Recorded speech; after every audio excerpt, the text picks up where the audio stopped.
मनीष 25 वर्ष का नवयुवक एक स्मार्ट बॉय, लेकिन उसे देखकर ये महसूस भी नहीं होता कि वह यंग है। लेकिन क्या करे, दिन भर ऑफिस का काम और किस्तों पर लिया गया लोन उसे हर पल चिंता और डिप्रेशन में ले जाते हैं। वह हर पल टेंशन में रहता है। अभी 2 साल पहले ही उसकी जॉब लगी थी। उसके डैडी ने अपना सारा फंड मनीष और उसके भाई को एक अच्छे कॉलेज से अध्ययन करने में लगा दिया था। अब तो मनीष के पापा के पास भी कुछ नहीं था कि वह मदद मांग सके।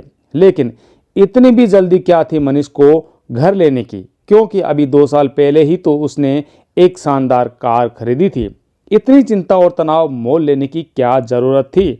दोस्तों, उसका जवाब बहुत आसान है, क्योंकि अगर मनीष ये सब नहीं लेता तो उसके रिश्तेदार, फ्रेंड्स और उसके पड़ोसी ये कैसे मानेंगे कि मनीष अपनी लाइफ में सक्सेस हो गया है और एक बड़ा आदमी बन गया है। नई कार, खुद का आलीशान घर, ब्रांडेड महंगे कपड़े, महंगा आईफोन, बिना इनके भला कोई सक्सेस दिखाई देती है? 1 लाख की सैलरी में से 30,000 घर की और 12,000 कार की EMI भुगतान करने पर और अपनी ज़रूरतों पर खर्च करने के बाद कैसे भी करके वह 20,000 तो बचा ही लेता था।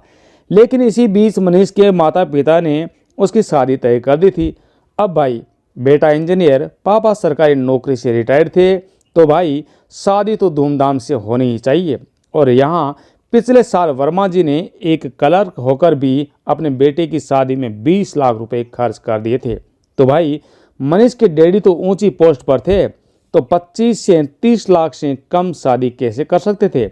अब अपने पापा की इज्जत बचाने के लिए मनीष ने 10 लाख का लोन ले लिया। और अब क्या था, EMI बढ़कर 55,000 हो गई। धूमधाम से शादी हुई, खर्चे बढ़े। इन्हीं खर्चों को पूरा करते करते 50 वर्ष का हो गया। बेटा भी इंजीनियरिंग की पढ़ाई कर रहा था, क्योंकि एक फर्स्ट क्लास जॉब मिल जाए और एक मिडिल क्लास फैमिली आगे ग्रो करते रहे। दोस्तों, तो ये थी मनीष की कहानी। अब आइए देखते हैं श्याम के घर का माहौल। श्याम पढ़ने में एक एवरेज स्टूडेंट था। उसके पापा के पास मार्केट में एक दुकान थी, घर में अच्छे खासे पैसे थे। लेकिन आज भी श्याम का परिवार अपने वही पुराने घर में रहता था और उसके पापा के पास सिर्फ वही स्विफ्ट कार है जो उन्होंने 5 वर्ष पहले ही ली थी। श्याम जैसे ही अपने पापा से कार खरीदने के लिए पैसे मांगता तो श्याम के पापा बड़े प्यार से कहते, बेटा ये कार तेरी ही तो है, जब जरूरत हो ले जाया करो। और फिर कॉलेज की बस तो आती है, क्या ज़रूरत है कार की? किसी तरह श्याम ने कॉलेज की डिग्री ली और पापा के पास उनके काम में हाथ बटाने लगा। एक दिन श्याम के दोस्त ने मेन रोड पर एक प्रॉपर्टी बताई और श्याम ने उसके बारे में अपने पापा से बात की। इस बार श्याम के पापा को ये इन्वेस्टमेंट का प्लान अच्छा लगा और इस प्रकार श्याम ने अपनी लाइफ की पहली प्रॉपर्टी खरीद ली। इस प्रॉपर्टी को किराए पर देकर श्याम ने और भी प्रॉपर्टी खरीद ली। लेकिन श्याम आज भी अपने परिवार के साथ उसी पुराने मकान में रहता है। लेकिन श्याम के पास अब एक सिंपल कार है। दोस्तों, कुछ समझ में आया? अगर समझ में नहीं आया तो समझ भी जाओगे और सारा सीन बदल भी जाएगा। दोस्तों, अब मैं आपको 8 ऐसी खतरनाक गलतियां बताने वाला हूं जिसकी वजह से भारत का मिडिल क्लास आदमी अपने आप को कभी भी फाइनेंशियल फ्री नहीं कर पाता। और हाँ, यदि आप अपने जीवन में कुछ नया सीखना चाहते हैं तो चैनल को सब्सक्राइब जरूर कर ले, क्योंकि अब आपकी लाइफ चेंज होने वाली है। दोस्तों, तो आइए जानते हैं नंबर 1 और सबसे ज़्यादा dangerous topic, is this a marriage और ए डिजास्टर? मतलब ये शादी है या बर्बादी? दोस्तों, शादी हर किसी की लाइफ का इम्पोर्टेंट पल होता है। 2 परिवारों का प्यार भरा मिलन, एक नए रिश्ते की शुरुआत। भारत के लोगों के लिए शादी केवल एक परंपरा ही नहीं बल्कि एक भावनात्मक सोच भी है। इसलिए शादी में खाना पीना, वस्त्र, डेकोरेशन, गार्डन और गहनों से लेकर यहाँ तक कि छोटी से छोटी चीज़ों का बिजनेस इसी पर टिका हुआ है। शायद इसलिए भारतीय लगेज इंडस्ट्री का सबसे बड़ा मार्केट है, जिसका CAGR यानी कंपाउंड एनुअल ग्रोथ रेट लगभग 18% है, जो बहुत सी और इंडस्ट्री से कहीं गुना अधिक है। और इसकी 84% सिर्फ शादियों में खर्च होती है। दोस्तों, इसी के अनुसार आप देश में बढ़ते विवाह कंपटीशन का बड़ा फैक्ट समझ सकते हैं। शादी में पहनने वाले कपड़ों से लेकर हनीमून तक सब खर्च करने के चक्कर में लोग अपना बजट भी भूल जाते हैं और लोन ले लेकर शादियां करते हैं। किसी को भी कोई शिकायत का मौका ना मिले कि लोगों के लिए हमारी शादी यादगार हो। और इसी चक्कर में लोग अपनी बरसों से कमाई दौलत सिर्फ 3 दिन में ही उड़ा देते हैं, और वो भी उन लोगों के लिए जो शादी में मस्ती से ठूस ठूस कर खाते भी है और उसके बाद भी अच्छा नहीं लगा कहकर कोई ना कोई गलतियां निकालते रहते हैं। इसलिए किसी को दिखाने के चक्कर में अपने फाइनेंस की धज्जियां ना उड़ाने में ही आपकी भलाई है। कल जब आपको परेशानी आएगी तब आपके रिश्तेदार या ठूस ठूस कर खाने वाले आकर नहीं पूछेंगे कि आपके घर खाने को आटा है कि नहीं। दोस्तों, मेरे अनुसार शादी एक अंतरंग फंक्शन की तरह सेलिब्रेट होनी चाहिए, जो कुछ खास चुनिंदा दोस्तों और अपनों के साथ। फिर भी अगर आप एक बड़ी फर्स्ट क्लास शादी चाहते हो तो प्रॉपर फाइनेंशियल बजट के साथ ही एग्जीक्यूट करो और किसी भी कीमत पर अपने बजट को एग्जिट मत होने दो, ताकि शादी शादी ही रहे, बर्बादी ना बने। नंबर 2, आप यूज हो रहे हो या फिर यूजर हो, क्योंकि खाना मंगवाना है जोमेटो है ना, राशन चाहिए बिग बास्केट है ना, घड़ी से लेकर कपड़े, fridge, washing machine, TV, mobile जो भी चाहिए आज सिर्फ एक क्लिक पर मिल जाता है। दोस्तों, हमारा भारत दुनिया का सबसे बड़ा दूसरा ई कॉमर्स बाजार है, जहां लगभग 800 मिलियन उपभोक्ता है और जहां 124 लाख करोड़ से भी ज़्यादा का ट्रांजैक्शन होता है। और हैरान कर देने वाला फैक्ट तो यह है कि इसका 60% हिस्सा किसी बड़ी सिटी से नहीं बल्कि 2 टायर सिटीज और छोटे छोटे शहरों से आता है, जहां भारत का 80% मिडिल क्लास रहता है। लोग ऑनलाइन सुविधा के इतने ज़्यादा दीवाने हो गए हैं कि 200 मीटर की दूरी पर जाकर मार्केट से सामान लाने की बजाय ऑनलाइन ऑर्डर करने को अपनी प्रोग्रेसिव सोच समझने लगे हैं। और दोस्तों, मैं आपको बता दूं कि ये सुविधाएं विदेशों में इसलिए चलाई गई है क्योंकि वहां हमारे भारत की तरह हर गली में राशन की दुकान और हर चौराहे पर सब्जियों के ठेले नहीं मिलते। सही देखा जाए तो हमें इनकी खास ज़रूरत नहीं है, यानी आपको हर ऑर्डर पर छूट मिलने के बाद भी 100 से 150 रुपये ज़्यादा भुगतान आपको करना पड़ता है। दोस्तों, बात 100 या 150 की नहीं है, बात है घर बैठे एक क्लिक पर मंगवाने वाली इस गलत आदत ने हमें बैकग्राउंड में धकेल दिया है। एक मिडिल क्लास आदमी ये कभी समझ भी नहीं पाता कि ये कितना बड़ा एक साइकोलॉजिक रास्ता है। प्रोग्रेस करने के नाम पर इस ई कॉमर्स के माया जाल ने हम पर कितना बड़ा नुकसान ला दिया है। अगर आप एक दिन आराम से बैठकर इन सब का मंथली हिसाब लगाओगे तो आपको बिल्कुल समझ में आ जाएगा कि आप इन ऐप्स के यूजर हो या खुद यूज हो रहे हो। Number 3, brand the game of status. Brand दुनिया का एक बहुत बड़ा माया जाल है। ब्रांड अर्थात वो लोग जो मात्र 1000 की चीज़ को 4-6 इतना ही नहीं बल्कि 15,000 का बना देते हैं। जितना बड़ा ब्रांड उतना ही बड़ा उसे पहनने वाले का रुतबा, और यही कारण है कि लोग ब्रांड के दीवाने हैं। और ये सारा माया जाल फिल्म दुनिया का बुना हुआ है। फिल्म इंडस्ट्रीज के सारे सेलिब्रिटीज आपको महंगे ब्रांड को यूज करते हुए मिलेंगे, लेकिन सच कहूं तो इनकी लाइफ स्टाइल ऐसी ही है क्योंकि उनके पास मनी है, उनके पास पावर है। लेकिन आप बारा को ले लो, मार्क जुकरबर्ग को ले लो, बिल गेट्स को ले लो, इन में से किसी को भी ले लो, आपको कभी भी इनके कपड़ों पर बड़े बड़े ब्रांड्स का नाम नहीं दिखाई देगा, जैसे कि आमतौर पर मिडिल क्लास लोगों के कपड़ों पर होता है। दोस्तों, समझो ऐसा क्यों? इसका मेन कारण है कि ये लोग झूठे दिखावे की परवाह नहीं करते। जहां एक तरफ मिडिल क्लास पैसा आते ही उन्हें दिखावा करते हैं, वहीं दूसरी ओर सुपर रिच लोगों को दिखावा करने की ज़रूरत ही नहीं होती क्योंकि वह फिजूल खर्च को वेस्टेज मानते हैं। सबसे कमाल की बात तो यह है कि जब मैं ऑनलाइन जूते, चप्पल आदि के बारे में देखता हूं, मतलब अब आपके कपड़े भी उधार के होंगे। फालतू के स्टेटस के पीछे भागते भागते हम ना जाने कैसी बेजान दुनिया क्रिएट कर रहे हैं। सब लोग एक दूसरे से ज़्यादा सक्सेसफुल दिखना चाहते हैं। दोस्तों, ऐसी दौड़ में उलझने से अच्छा है कि आप लोकल मार्केट को एक्सप्लोर करो, इंडियन ब्रांड्स बनो, कई ब्रांड्स ऐसे हैं जो आपको काफ़ी सस्ते में चीज़ें उपलब्ध कराते हैं। केवल एक दिखावे के लिए 3 से 5 हज़ार खर्च करना मुझे तो समझ में नहीं आता भाई। नंबर 4, उधार का स्टेटस। कार लेनी है, लोन ले लो। घर लेना है, लोन ले लो। और मज़े की बात है कि आजकल तो लोग ट्रेवलिंग के लिए भी लोन ले रहे हैं। लोन तो हमारे देश में ऐसे मिल रहा है जैसे बिना बादल के बारिश हो रही हो। टाइम्स ऑफ इंडिया की एक रिपोर्ट के अनुसार हमारे देश के 80% लोग अपनी ख्वाहिशें पूरी करने के लिए पर्सनल लोन ले रहे हैं।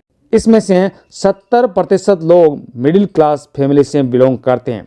ये बातें शायद आपको सुनने में नॉर्मल लगे, लेकिन ज़रा सोचो मेरे भाई, इसी तरह छोटी छोटी चीज़ों पर लोन लेना और 10 से 14% का इंटरेस्ट भरना धीरे धीरे आपकी पॉकेट खाली कर रहा है। इसे एक उदाहरण से देखते हैं। मान लो कि आपने किसी कारणवश 1 लाख का लोन लिया, वो भी 2 साल के लिए, तो 10.5% आपका जो ब्याज चल रहा है उसके हिसाब से तकरीबन 5,000 की EMI बनेगी, जिसके अनुसार आपको जो टोटल अमाउंट पे करना होगा वो होगा 1,20,000 रुपये। शायद आपको इसमें कोई दिक्कत नहीं लग रही होगी, लेकिन ज़रा अब ध्यान से सुनो। अगर आप 5,000 EMI के बतौर दे रहे हो, वहीं अगर आप इन 5,000 की SIP करोगे केवल 2 साल के लिए, तो आपकी सेविंग हो जाएगी 1,36,000 रुपये, वो भी सिर्फ 12% रिटर्न को मानो। कहने का मतलब है यानी जिन पैसों को आपने स्टेटस दिखाने के चक्कर में वेस्ट कर दिया, उसी से आप इससे ज़्यादा पैसे बना लेते हैं। दोस्तों, एक और पत्ते की बात, अगर आपका कोई टारगेट है, आपका कोई सपना है जिसे आप पूरा करना चाहते हैं, तो आप लोन लेने की बजाय 2 साल के लिए आप छोटी छोटी SIP कर सकते हो और इन पैसों से आप अपना सपना पूरा कर सकते हो, वो भी बिना किसी दिक्कत के। नंबर 5, पढ़ाई की जंग। मेरा बेटा बड़ा होकर डॉक्टर बनेगा। हर मिडिल क्लास फैमिली में इसी तरह से अपने बेटे का स्वागत करते हैं और अपने बच्चों को डॉक्टर, इंजीनियर बनाने की दौड़ में लोग कितने दीवाने हो गए हैं कि अपनी ज़मीन जायदाद गिरवी रख करके या बेच करके अच्छी कॉलेज, अच्छे स्कूल में प्रवेश दिलाने से भी नहीं हटते हैं। लेकिन ये सब करने से पहले हर माता पिता को ये जानना जरूरी है कि ये सपने उनके बच्चों के भी है या फिर आप खुद उन पर जबरदस्ती थोप रहे हैं। यदि देखा जाए तो 2022-23 में 19 लाख से भी ज़्यादा बच्चे नीट के लिए अवेयर हुए थे। वहीं पर IIT में 10 लाख और UPSC में 11,35,000 यानी कुल मिलाकर 40 लाख। इनमें से कुल 10% ही सक्सेस होते हैं। लेकिन इसका मतलब ये नहीं कि इसके लिए आप कोशिश भी ना करें, लेकिन किसी भी रिजल्ट्स पर पहुंचने से पहले आपको अपने बच्चे की नीड, स्किल्स, हॉबी और उनका माइंड स्टेटस भी देख लेना चाहिए। अगर आप IPS ऑफिसर, डॉक्टर, इंजीनियर इसलिए बनाना चाहते हो क्योंकि आपको सच में वो पोस्ट, वो पोजीशन पसंद है, तो बेस्ट है। अगर आप इन्हें सिर्फ प्रोफेशन और पैसे कमाने के हिसाब से देखते हो, तो और भी बहुत रास्ते हैं पैसे कमाने के, जिससे आप इनसे भी ज़्यादा पैसे कमा सकते हो। आपकी स्किल और डिग्री किसी कागज़ की मोहताज नहीं है। और अगर आप सीखना ही चाहते हो तो बिना कॉलेज से डिग्री लिए खुद से बुक रीडिंग से सीख सकते हो, ब्रॉडकास्ट से सीख सकते हो, लोगों से सीख सकते हो। इसे कहते हैं सेल्फ एजुकेशन। एक आर्टिकल में छपे तथ्य के अनुसार एक मिडिल क्लास फैमिली अपने बच्चे के एजुकेशन पर 15 से 50 लाख रुपए खर्च करती है, जो उनकी लाइफ के सबसे बड़े खर्चे में से एक होता है। और थोड़ी और अधिक सैलरी वालों को देखें तो ये 1 करोड़ से भी अधिक जाता है। लेकिन सवाल ये उठता है कि क्या ये खर्चा पुनः उतनी वैल्यू प्रोवाइड करता है? शायद नहीं। इसलिए सभी पेरेंट्स से मैं यही रिक्वेस्ट करता हूं कि वर्मा जी के बेटे को देखकर अपने बेटे का फ्यूचर डिसाइड मत करो। आप वही करो जो आपके लिए वास्तव में अच्छा है। नंबर 6, कार या बेकार। दोस्तों, शादी, मकान और एजुकेशन के बाद सबसे बड़ी लाइबिलिटी जिसकी बेड़ियों में मिडिल क्लास खुद को बिना वजह जकड़ लेता है, और वो है कार। देखा जाए तो लास्ट ईयर गाड़ियों की सेल में 8.2 का मुनाफा हुआ और रिकॉर्ड फॉर मिलियन अर्थात 40 लाख गाड़ियां बेची गई। दोस्तों, बढ़ते पेट्रोल के दाम और बढ़ती कार की सेल इस बात की ओर इशारा करती है कि कैसे मिडिल क्लास के लोग बिना फाइनेंशियल प्लान के निर्णय ले लेती है और खुद को गरीबी की अंधकार की ओर धकेलते रहते हैं। देखो, इसका कैलकुलेशन तो आपको गूगल में आसानी से मिल जाएगा, लेकिन हम आपसे ये डिस्कस करेंगे कि कब कार परचेज करने में समझदारी है और कब नहीं। तो दोस्तों, सबसे पहला पॉइंट है कि आपका डेली रूटीन एवरेज ट्रेवल कितना है। लगभग 30 किलोमीटर से कम तो पक्का आपके लिए कैब ही बेस्ट रहेगी और काफ़ी सस्ती भी पड़ेगी। इसके अलावा आपका एवरेज ट्रेवल इससे ज़्यादा है तो आपका कार खरीदना तो बनता है, लेकिन सोचने की बात है कि कौन सी, वही जिसके लिए आप परफेक्ट हो। और कार उसकी एक्चुअल ऑन रोड कीमत को देखकर मत लो, उसका एक्चुअल मेंटेनेंस कॉस्ट, इंश्योरेंस, ये सब कंसिडर करो। साथ ही साथ ये भी तय करो कि आपके पास पार्किंग स्पेस कितनी है। अगर आपको और बजट फ्रेंडली होना है तो सेकंड हैंड कार का ऑप्शन भी चेक कर सकते हैं। फाइनली, चाहे आप कार कैश में लो या फाइनेंस करवाओ, और यदि आप कंफर्टेबली EMI को झेल सकते हो तो कार लेना बढ़िया विचार है। एक खास बात बताऊं तो कार का मतलब ट्रेवल करना है तो आप एक सस्ती, सुंदर और अच्छे कैटेगरी की सेकंड हैंड कार ले सकते हैं और बाकी बचे पैसे से कोई ऐसा साधन ले जो आपको रोज कम से कम 1000 रुपये कमा कर दे। इससे आपकी कार की EMI भी भर सकते हो, साथ ही घर की बहुत सारी खुशियां भी। इसके अलावा यदि आप खुद को किसी फाइनेंशियल मुसीबत में डालकर कार ले रहे हो तो सच में ऐसी कार नहीं, बेकार है। नंबर 7, 21 दिन में पैसा डबल। मिडिल क्लास दोस्तों, यूट्यूब वीडियोस में सबसे ज़्यादा इस्तेमाल होने वाले शब्दों में से एक है। मिडिल क्लास दुनिया के 80% प्रोडक्ट्स बेचने वाले बिजनेस का 80% कंज्यूमर है। चाहे कार हो, टूथपेस्ट, घर बैठे पैसा कमाने वालों की स्कीम, सभी लोग इन्हीं पर सबसे ज़्यादा टारगेट करते हैं। क्यों? क्योंकि हम तुरंत ग्रो करने में बिलीव करते हैं।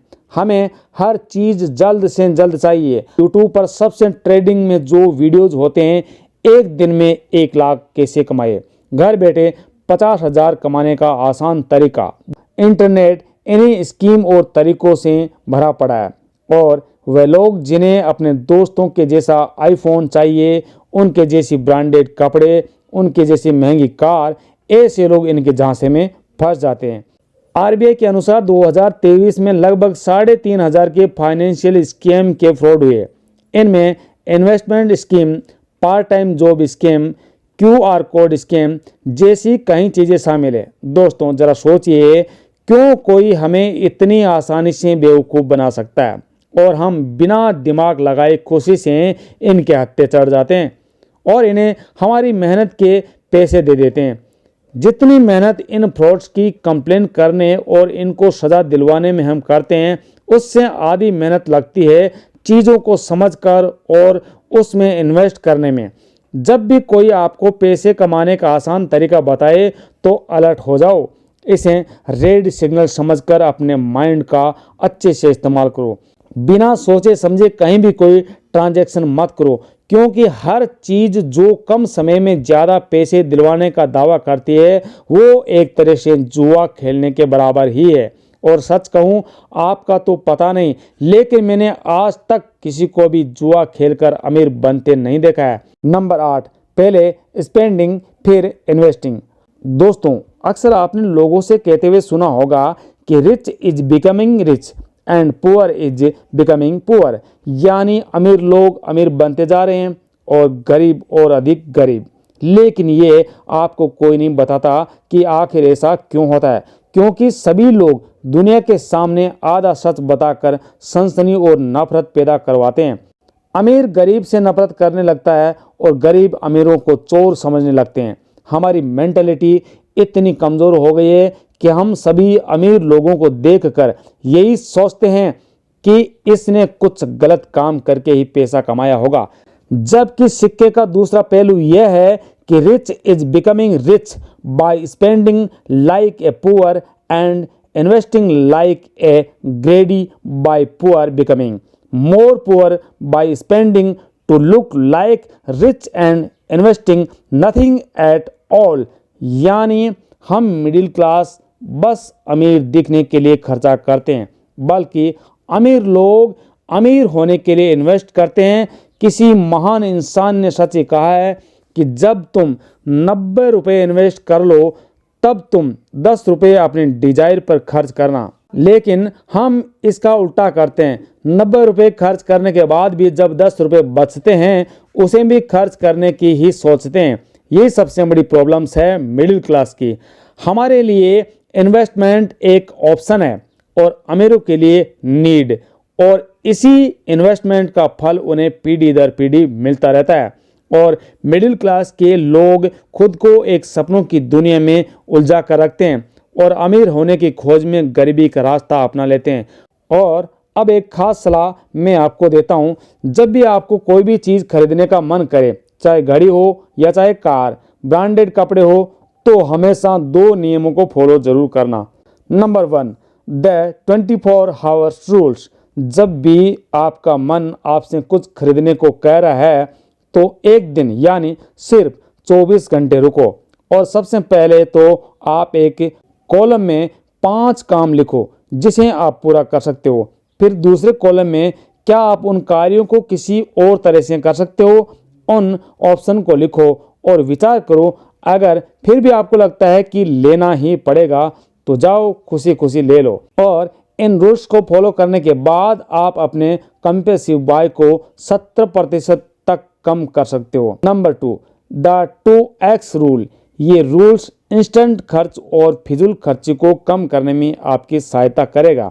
आप कुछ भी चीज़ लेने से पहले आपको ये सोचना है कि आप जो भी चीज़ ले रहे हो आप क्या उसे 2 बार अफोर्ड कर सकते हो। यानी मान लो आप 1 लाख रुपए का आईफोन ले रहे हो तो आपके चेहरे पर बिना कोई सिक्कन आए खरीदने की हैसियत होनी चाहिए। तो दोस्तों, कुल मिलाकर बात यह है कि इन लोगों को क्या करना है, जो मर्जी कह देते हैं, कुल मिलाकर मिडिल क्लास को उलझा कर रखते हैं ताकि मिडिल क्लास उत्साहित होकर अपनी हैसियत से ज़्यादा खर्च करता रहे और पैसा डबल करने और लोन देने वालों की दुकानें चलती रहे। लेकिन फैसला आपको करना है कि आप क्या चाहते हो। दोस्तों, जानकारी अच्छी लगी तो सबके साथ शेयर जरूर करना। धन्यवाद।